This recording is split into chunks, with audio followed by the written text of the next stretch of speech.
So we all have two parts to ourselves. One part is more rational and logical, and the second part is more emotional, intuitive, and feels things. And sometimes we become just one part of us. We completely ignore the other part of us. We completely abandon the other part of us.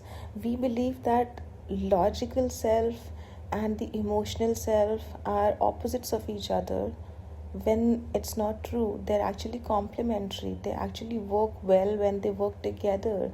So it's not like having emotions is bad, or being completely logical is bad.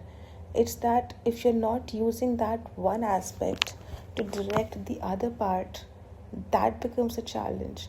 For example, there have been times in my life that I have been extremely emotional, where all my decisions were driven by emotions and how I felt, and I completely abandoned my logic over there. And then I guess I learned from it or something, but later in my life, I became extremely logical, very rational, and suddenly everything needed to have a logic. I was trying not to be driven by my emotions, and I was completely abandoning my emotions.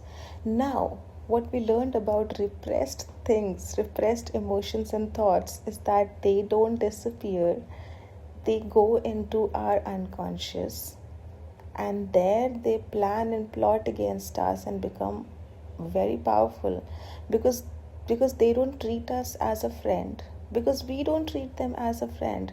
If you're being very very emotional, very very grounded by your emotions, grounded by, is that whatever, if you're feeling very emotional, you automatically feel like being logical is bad, and you're not considering logic as a friend. In that moment, you're considering it as a stranger, or sometimes even an enemy, and so you push it into your unconscious.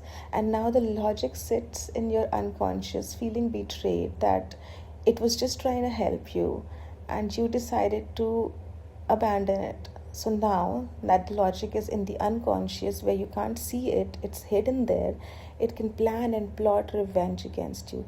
That's how I see this whole repressed thing going on. I feel like when you repress something, you're basically saying, I don't like you, you're not my friend, and so I'm pushing you into a jail. And then within that jail, somehow these emotions or these feelings become so strong, and then they come and attack you, and sometimes they seize you.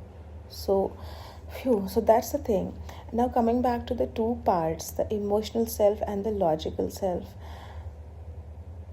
we have to understand that at any given point of time, we are not just that one self. We are still a whole human being. We are still complete.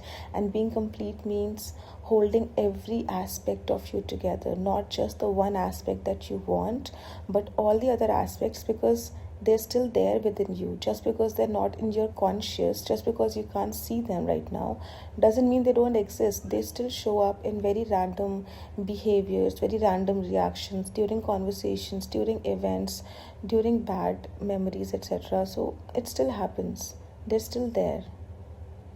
You just need to accept that they're there, that they are also a part of you. And so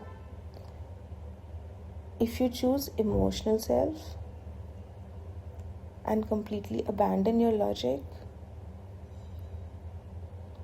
you are not being complete. It's as simple as that. And if you're not being complete, how can you ever stop feeling restless or anxious or depressed?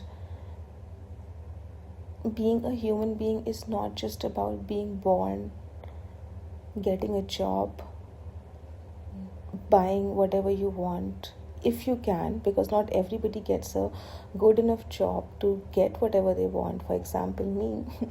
But let's just suppose, if even if you did, is your birth only, did your birth only happen because you were supposed to come here, work 5 days a week, and please everybody around you? Were you born on this planet just to please everybody else? Do you have to beg for your acceptance? Do you have to apologize for your existence? You don't have to. Why are we apologizing for our existence? That, oh, I'm sorry I was born, so just so it's not an inconvenience to you, let me be nice to you. Let me not make things hard for you by being myself, by being my true self. It's sad. I personally have been a people pleaser for so long. I can't even remember. I think since the first time in my life that I realized that if I do things a certain way, people like it. If I do things a certain way, people don't like it. And then I also realized that when people like you, they care for you, they love you. And at one point, this was a question of my survival. So, of course, I chose to go the first way, which is to make people like me at any cost, to get the validation from my external environment as much as possible. Because internal validation wouldn't help me survive, right? If I were dying of hunger, of starvation, and if there were food in front of me that I could steal. So, stealing is not ethical, but if I did that, I would live. It was a matter of survival. So, of course, I would have chosen the food. Why am I being so hard on myself for making a choice when I had no other choice? But now that I have a choice, now that I actually can provide myself the food I need to stay alive, would I still want to steal? That's the question. And if during that moment you don't know the answer, I've been told it's fine. I've been told by YouTube that it's fine if you don't know the answer in that moment about who you are. If you remove this mask that you're wearing, this people pleasing mask that you're wearing, who are you truly? Maybe you don't know, because I don't know, so I'm just gonna put it out there. YouTube told me that it's okay if you don't know that immediately, and during that phase you'll also feel a strong sense of discomfort and feel like, oh, I don't know what to do, I'm out of control. And that's exactly how you're supposed to feel. So don't stress just because you're being stressed. Being stressed is completely normal. My throat is gone. Okay, bye.